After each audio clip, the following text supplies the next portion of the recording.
Anong ginagawa 'pag maganda, be?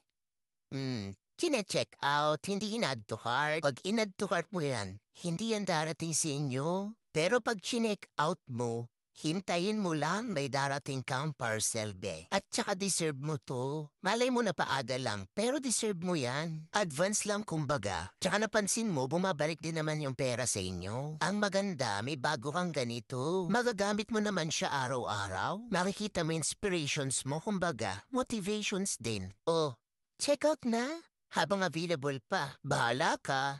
Nasa huli ang pagsisisi. Nakasale pa man din.